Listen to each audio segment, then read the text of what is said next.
पर आने वाले समय में अपने सभाओं के रूप में और बाकी सारे प्रचार के रूप में आपको ये महाविकास आघाडी एकजूट दिखेंगी? मला विश्वास आहे की ज्या पद्धतीचं काम सरकारने आणि मी या मतदारसंघात केलेलं आहे, मी प्रचंड मताधिक्याने विजयी होईल आणि पुन्हा महाराष्ट्राच्या जनतेसाठी आणि आपल्या विधानसभेच्या जनतेच्या सेवेसाठी स्वतःला समर्पित करेन। सबसे जल्दी रंग कौन बदलता है? ऑप्शन है दो, गिरगिट या नेता।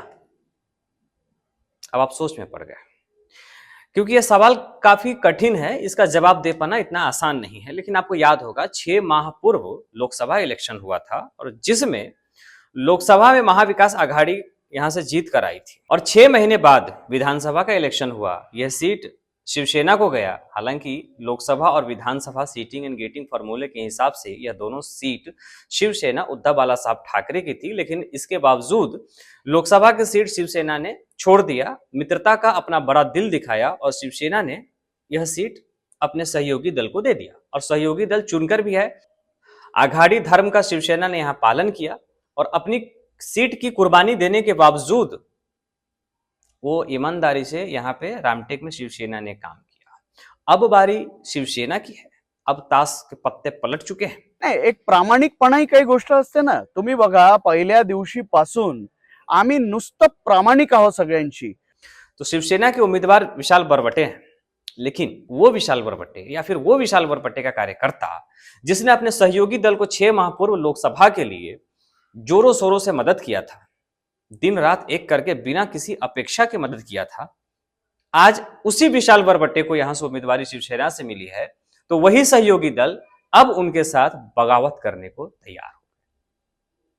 वही सहयोगी दल को तकलीफ होने लगी, यानी कि सहयोगी दल को लोकसभा भी चाहिए, सहयोगी दल को विधानसभा भी चाहिए। जब दोनों इन्हीं को चाहिए तो ये चीजें पहले ही बता देना था। अब या फिर अगर विधानसभा ही चाहिए तो पहले ही बोल देते कि लोकसभा नहीं चाहिए।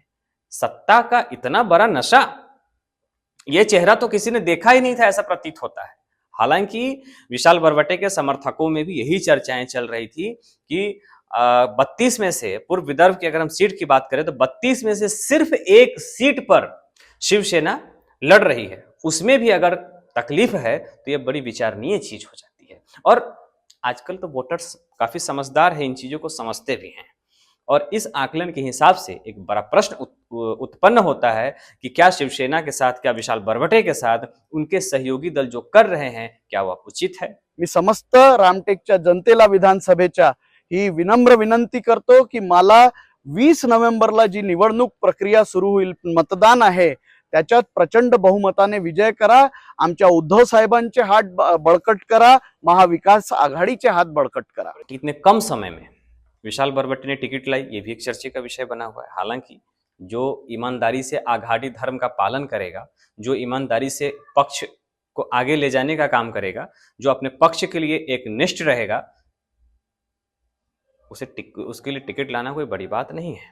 दूसरी बात, एक कहावत है हमारे देश में कि 10 बेईमान दोस्त से अच्छा 2 ईमानदार मित्र होना ज्यादा महत्वपूर्ण होते हैं। हालांकि आज लोगों की संवेदनाएं विशाल बरबट्टे से जुड़ते जा रही है, क्योंकि सहयोगी पक्ष ने जो बंडखोरी करने जो जा रहे हैं या फिर कर रहे हैं या करेंगे, अगर ऐसा करते हैं तो एक बड़ा ड्रॉबैक उन्हें झेलना पड़ेगा क्षेत्र में। और राजनीतिक जो विश्लेषण जिन लोगों से हमारी बातचीत होती है, उनका भी यही मानना है कि अगर ऐसा करेंगे तो एक बड़ा ड्रॉबैक झेलना पड़ेगा। हो सकता है कि आपको ये मेरी बातें पसंद ना भी आ रही हो, क्योंकि यह कड़वा सत्य है और इसे पचा लेना, सहन कर पाना सबके बस की बात नहीं है, लेकिन यह फैक्ट है। इसमें कहीं से भी मुझे लगता है कि गलत वाली कोई चीजें नहीं है। जब आपको पहले से पता है, जबकि कार्यकर्ताओं से हमने सुना कि हमको यानी कि सहयोगी दल को विधानसभा ही लड़ना है, तो लोकसभा के ऊपर जोड़ क्यों कर दी? यानी कि आप यहां से शिवसेना उद्धव बाला साहब ठाकरे को समाप्त करने की क्या कोशिश कर रहे हैं? जिसकी मित्रता की वजह से सहयोगी दल चुन कर आए लोकसभा, उसी मित्र का गला घोटने का काम, यानी कि गले मिलकर छुरा भोंकने जो ये कहावत है, वो कहीं ना कहीं मुझे लगता है कि एक राजनीति में बड़े करीब से इस बार इस रामटेक विधानसभा में देखने को मिल सकता है।